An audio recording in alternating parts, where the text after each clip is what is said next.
Okay, welcome everyone to the second edition of the Leaders Cafe. And today we're going to be discussing how to do hybrid right. Uh, Call it a buzzword, call it a dangerous word, call it an exciting word, but hybrid has become a part of our lives, right? And it's a word that all of us are hearing so often. And today I'm really excited to have our guest speaker with us, somebody I really admire and respect, Krishna Raghavan, the Chief People Officer, HR Head of Flipkart. Welcome, Krishna. Thank you so much, Gatik. The appreciation Thanks. is mutual. Yeah, no, thanks for making time. And I do have to say that the one thing, and I've said this to you, but for our viewers also to know, the one thing that I uh, really find admirable about you and unique about you, and which I think will add a lot of flavor to this, is, you know, being a business leader leading HR with that, duality. And I can't say I've seen you through that transition, but I've known you before, and now I know you now in this role as well, and I know that side of you. So I'm sure it's going to be an interesting chat listening to your perspectives about how to do hybrid right. So once again, thanks for making time for this, Krishna. Freewheeling conversation, really, Krishna, as it is usually, and some broad milestone questions to set the ball rolling. But really, the intent is to, when we started this, the idea was how can we bring up or bring to our viewers conversations, dialogues about things that are important in the moment.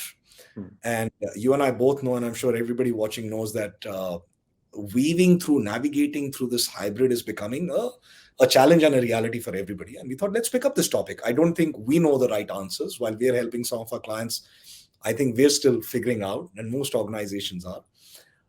So maybe to start off, Krishna, would love to hear your views on, how are you at Flipkart defining hybrid? Because hybrid could mean different things to different people. What is Flipkart's take on it, and what is the format that you're driving? So maybe you can start off with that. Sure, Gatik. First of all, I'd like to also say in full disclosure that I don't claim to have all the answers on hybrid as well. We're in the Um, same. yeah, I think we are still evolving our thought process on that, and the best feedback we get is from our employees. When we talk to them and when we hear about the different approaches we have taken in the past and are taking currently. So let me take a step back and talk a little bit about how we think about hybrid. And you're absolutely right. Hybrid could mean a lot of things, like the word culture could mean a lot of things, right? And therefore, I would start with just how setting out the approach we took to even defining hybrid, and how did Hmm. we arrive upon the right construct for hybrid which made sense for Flipkart. First is, I think it all starts with the organizational culture and values. What defines your DNA, what defines your company, and how does general work take place in your company, the Hmm. types of roles you have in your company. So we started by actually analyzing the different aspects of work that we do within the company and the roles that we have on offer. And like any other company, you have 100 different type of roles, right? In multiples of 100, in fact. And the parameters we sort of looked at, first of all, is how does work happen in the company, how much of it requires collaboration, innovation. uh, for instance, our value around audacity. Oh, yeah. How do we think about audacity in a world which is different post pandemic? So these were some of the considerations that we took, and I'm just giving examples of both values and some of the things that define work at Flipkart. And I often use this example. It's a kind of a very interesting quirk about Flipsters, is that when we are brainstorming in a room, we actually use the markers that we typically use on the whiteboards on the desks. And On you've the seen tables. that. Yeah, yeah, I've seen that. Yeah, I was quite confused the first time I saw that in a few meetings. I'm like, "Arey, it'll get spoiled," but it's obviously the ones that clean up. Yeah, yeah. yeah.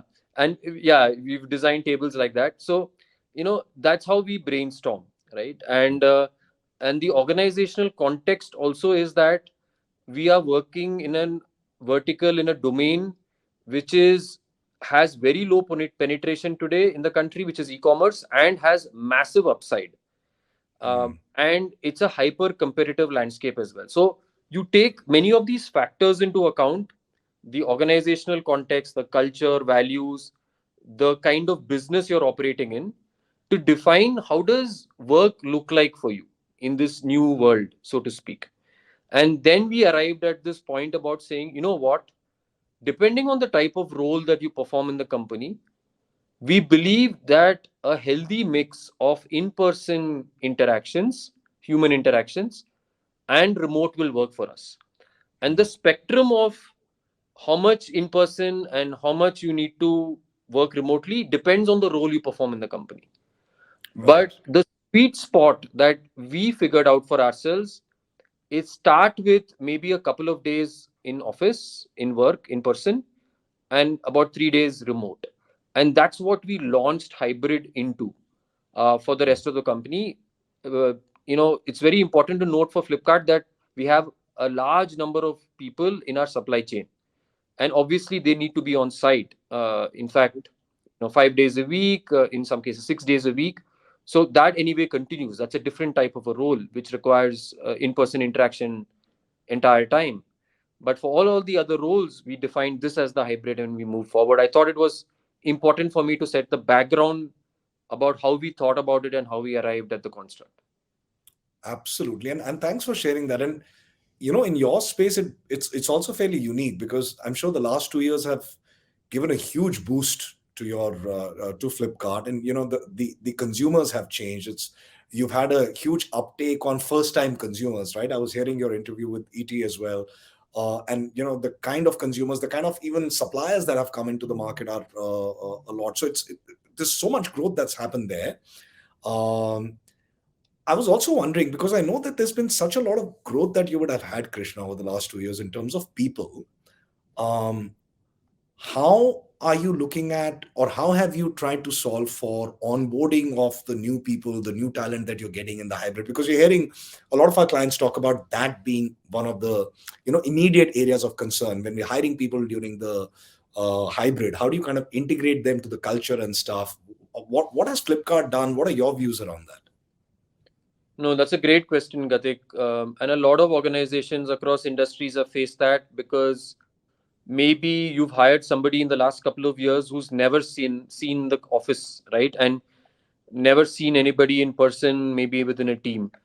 So that, in fact, Gatik, was one of the most important considerations when we thought about the 2+3 hybrid policy at Flipkart, which we are continually evolving. Because new leader assimilation or new employee assimilation, both mattered a lot to us. And what we saw through employee voices, even through the 2 years that we worked remotely, is that the sense of belonging gets impacted quite a bit within a construct, within an organization. And maybe you could argue that we haven't figured out how to inculcate a sense of belonging in a remote scenario yet in the world. Maybe we haven't figured out that answer, but certainly it needs some level of in person interaction. Obviously, that wasn't possible in the first 2 years. We've now managed to do that in our hybrid work policy. But the way we did it in the 2 years is we endeavored our best, Gatik. That's what I would say. We organized multiple immersion sessions with the new joiners. We spent a lot more time designing assimilation programs. We rewired all the programs that we had. Obviously, there was a change in format. It became all digital versus in person. That was a big change for us, which I think most organizations would have. But we also thoughtfully redesigned some of the programs in Mhm. order to take view of what could be potentially challenging in a remote work scenario, right? Yeah. And the example I'd often like to quote is the program that we thought about for first line managers in managing remote teams. Managing at a distance is very different from managing in person, and I personally, as a leader, like every other manager, face it. So we designed a program called Coach with Compassion, for instance, where you, as a first line manager, how do you get to know the pulse of your team? How do you get to know the pulse of a person who's working with you within your team? And how do you detect any signals of detachment, uh, trouble? And obviously people were going through a lot mentally and physically. So how do we make sure that first line managers empathize and are compassionate in their approach? Was one of the new programs that actually sprung to life in the pandemic. That's so beautiful. And in fact, that's so uh, related and connected also, because we tried to do something similar for our clients, and we built something around leading in a hybrid world, and it's a 5 step model. But one of those 5 steps, Krishna, because you said it's about coaching with compassion and enabling the leaders to pick up the signals in time, right? You use that word, pick up the signals. And in our model, one of the 5 steps is sensing the unsets, right? Hmm. Becomes so important for leaders and managers to learn how do you sense the unsets, right? And that, I think, is actually a great segue into what I would love to explore a bit more with you. So as you did that, you obviously made some changes and launched some programs and some initiatives. Um, what Because at Transforme, our interest has always also been around the behavioral side of leaders and managers. And how have you as an organization enabled, or what have you done, or what are you doing to enable your managers and leaders to also bring about shifts in their behaviors, like the one that you spoke about, coaching with compassion? Uh, any other trainings or beyond trainings? Is there anything else that you've done to enable the leaders or get them on board on what does this mean for us? What's that been like?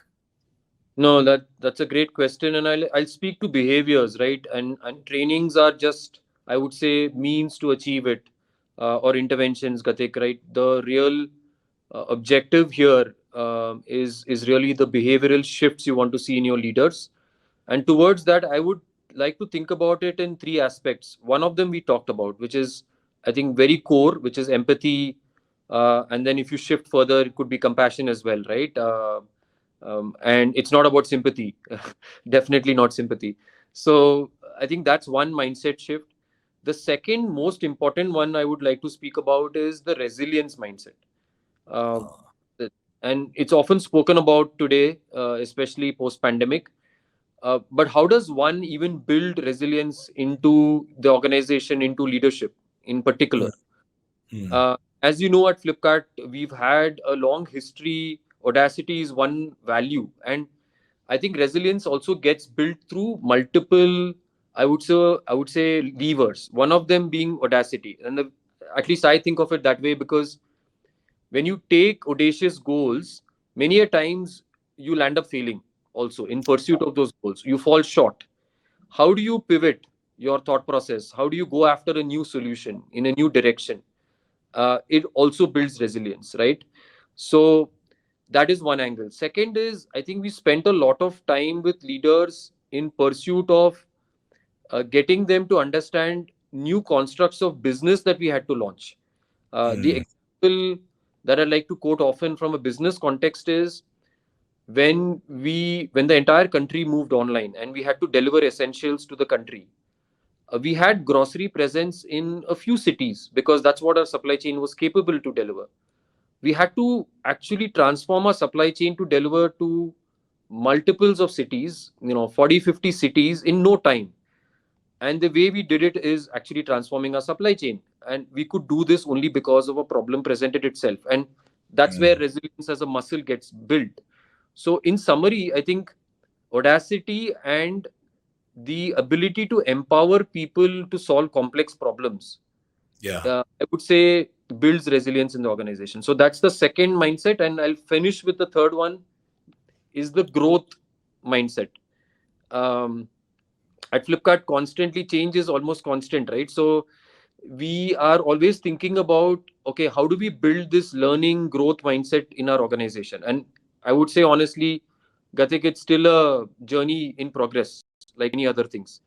And we are trying to see how we can equip and empower our employees. And this is where I think our purpose statement in HR at least comes to life for me, which is, how do we enable every Flipster to maximize their potential and well being? So, how do we do that? Each of us has an innate potential. How do we get them to become the best? So, this also transformed for us quite a bit in the post pandemic world, Gatik. These are the three mindset shifts that we are trying to inculcate. Love it, love it, love it. In fact, listening to you has given me an aha there, because the way you connected audacity to resilience is so interesting, right? Because if you look at it, resilience is the ability to bounce back, bounce forward, whatever you call it. But it's beautiful because only when you set yourself up for audacious things are you giving yourself the opportunity to maybe fall short and learn from that. And it's so interesting because often when I'm hearing people talk about resilience, the angle is a little different. The angle is that you need to slow down, you need to take a step back, and it's that language, which is also right perhaps in some ways, but this is a very interesting way. It's like, it's if it's a muscle that you want to strengthen, you got to push it to the limit to see where you fall short so you can kind of bounce Yeah. back again. Love that analogy, love that analogy.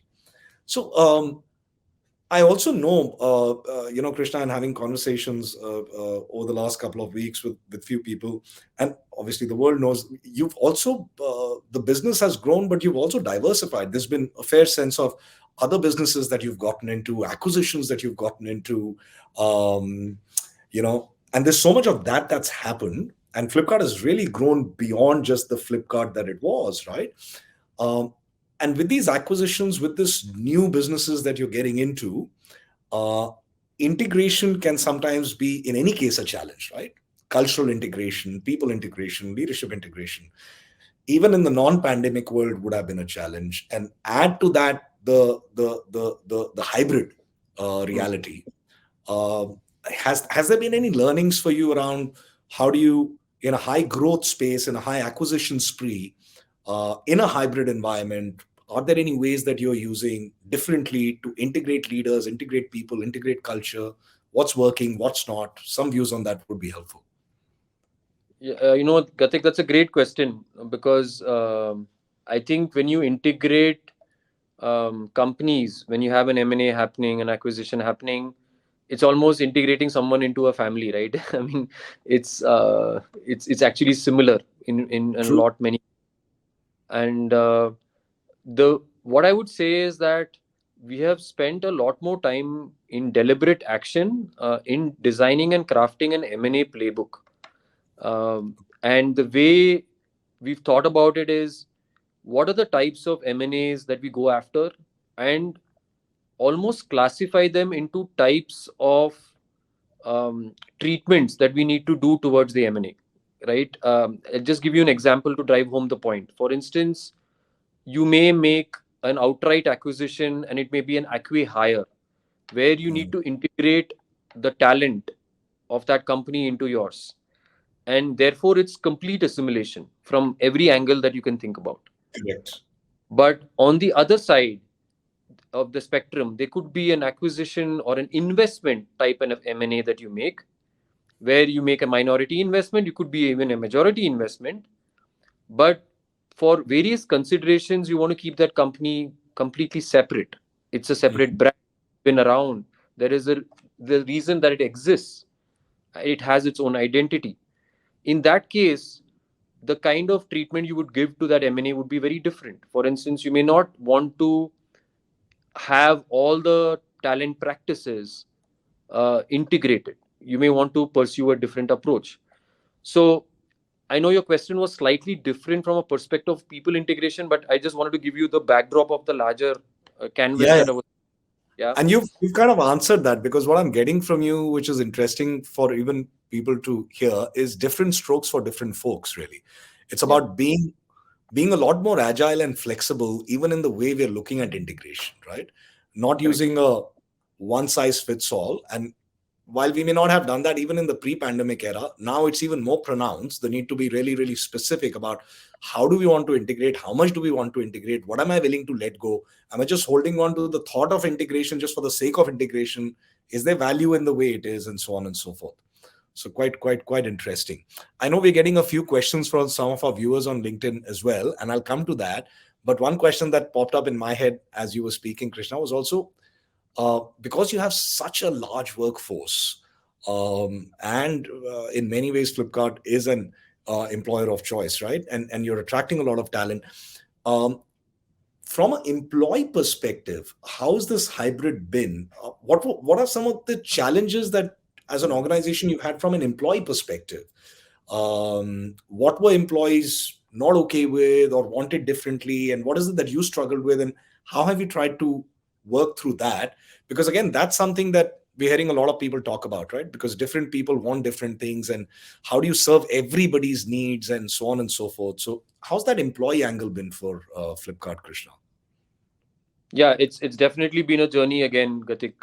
So first of all, uh, as we thought through the hybrid policy that I spoke about in our first conversation at the start of this discussion, the first challenge became for us to explain the why. And Flipkart's a very why culture. We are like all Flipsters ask the question, why? Why? No, there is Yes. no policy that gets defined and communicated without answering the why. And like every other trend in the industry, there is a bandwagon, and it becomes obviously popularity to say companies are either going perpetually remote, companies are asking employees to come back into office 5 days a week. They're both ends of the spectrum. So why not remote perpetually? Uh, why this? Why 2 plus 3? I think it became very important and a challenge for us as well to explain the why. And by Hmm. the way, get it right the first time around. We had to explain the why several times over, and we continue to do that today with various employee cohorts and explain the why. But it's grounded very much on the principles I spoke about at the start of our conversation. And so, therefore, I think the ability to communicate the why became the most important challenge for us to begin with. Hmm. Then, once employees started coming in and adopting, they were obviously promoters. They were people who are also detractors about certain experiences that they might have had in the office, right? In the office space. Are we addressing those? Are we listening to those in the first place? So then Hmm. our next point of focus became making sure that we are completely listening to every voice that emerges and we don't leave anything unaddressed. So we got all the voices. We have a regular employee connect that happens through various forums, through our HR, as well as through connects that happen. And we've looked at data. So one of the interesting things that employees told us is, for instance, is that the need for collaboration spaces became a lot more, I would say, higher order need. I don't come into office like it typically used to do deep work. Hmm. I prefer to do deep work if I can from wherever I am working remotely. It could be at my home, it could be somewhere. But when I come into office, there is a typical use case that I come in. I come in to collaborate, and I want to engage in rituals where I'm allowed to work with other team members seamlessly. And this could be, by the way, Gatik, socially as well. Sure. Um, yeah. So that became another piece of feedback. So, as an example, our next challenge became how do we take all the feedback points that emerged from employee voices and how do we address them swiftly, thoroughly, and also close the loop back with Yeah. employees? And that, I'm sure, is the third part, is perhaps the ongoing step, Yes, yes, isn't absolutely. it?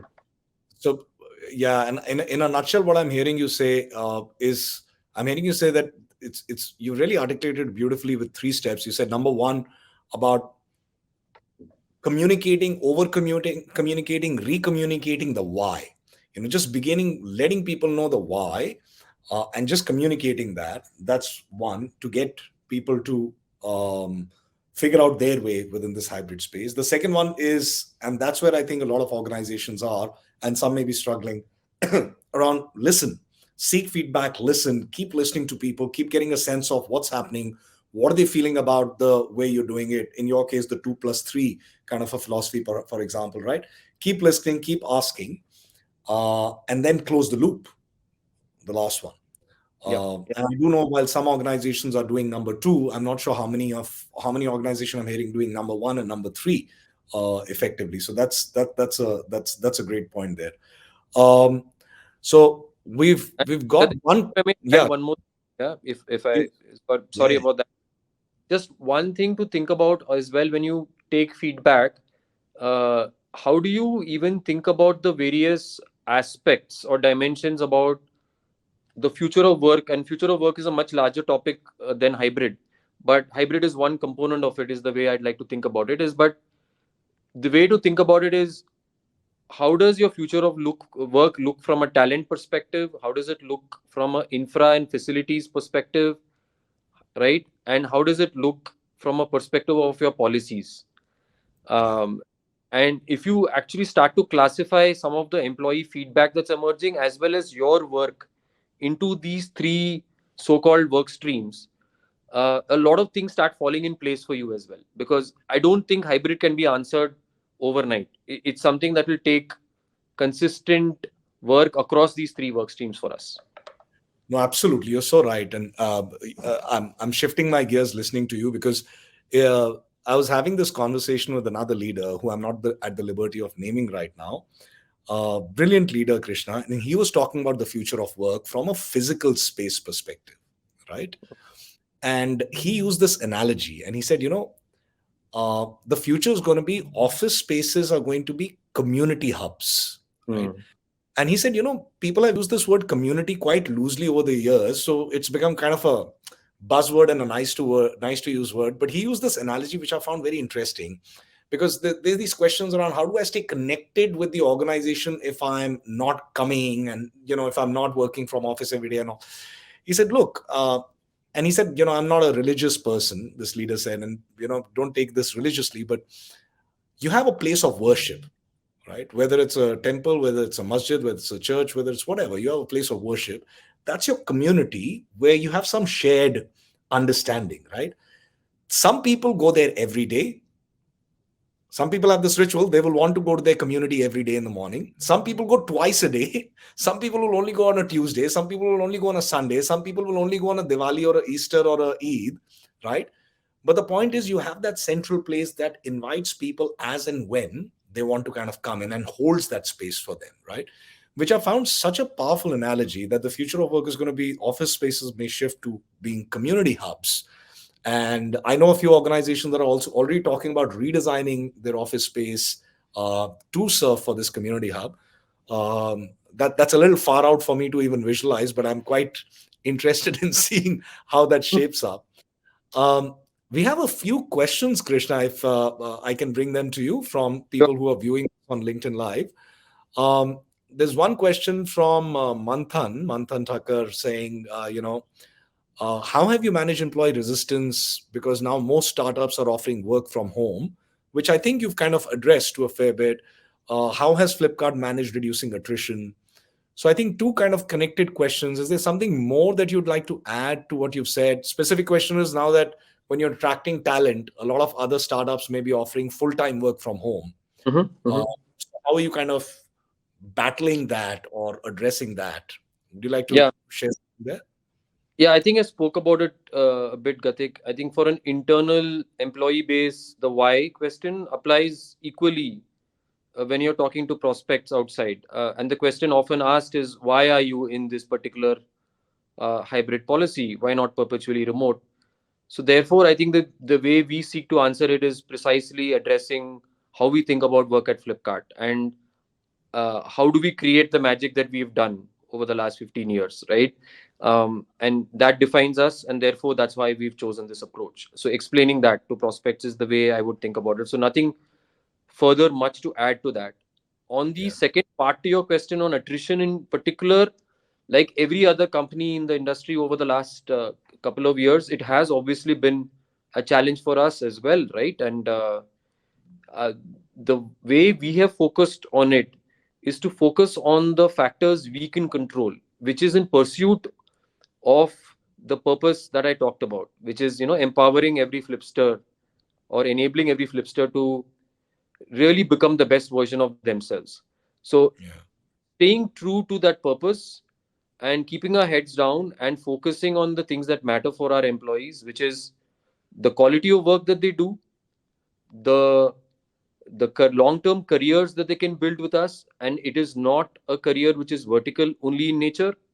It's a career which has a breadth of experiences that you can offer, And thirdly, do they connect with the purpose of the organization? Can we somehow make that magical connection between individual purpose and organizational purpose?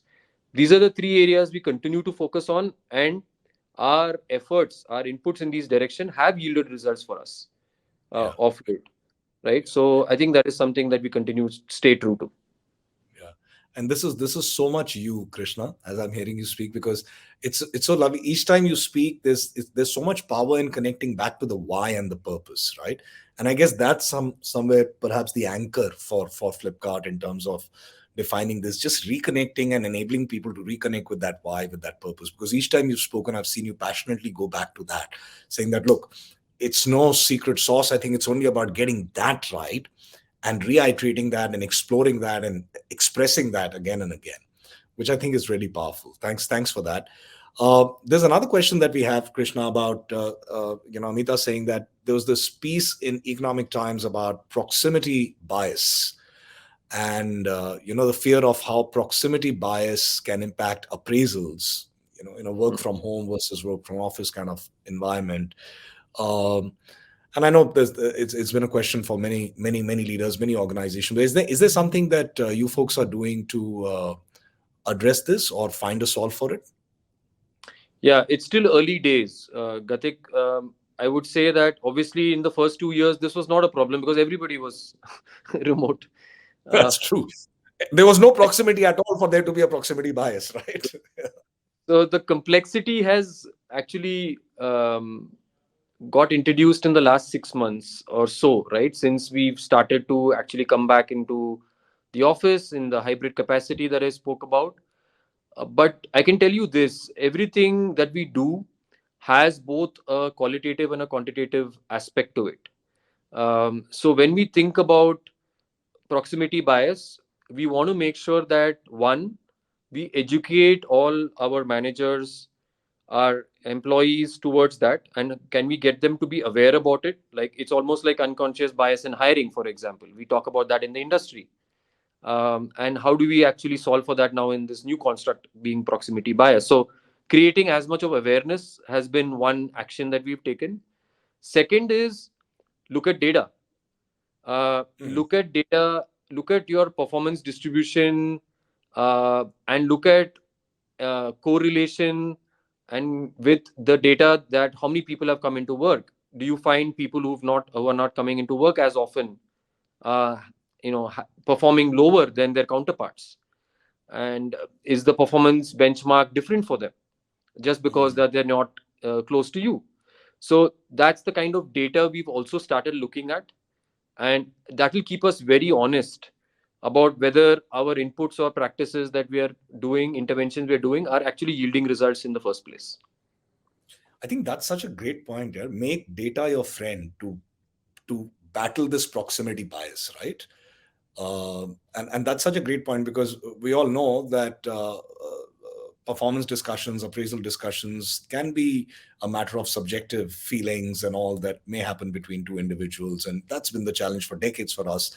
But now even more so, and I love this point that you're bringing up, because as organizations in any case are moving more towards data analytics and leveraging data more, maybe it's time for us in performance management to balance the proximity bias, or to check the proximity bias Yes. by making data a friend and saying, and each leader making sure that each leader is becoming aware that that's a muscle that they need to exercise, of making data their friend.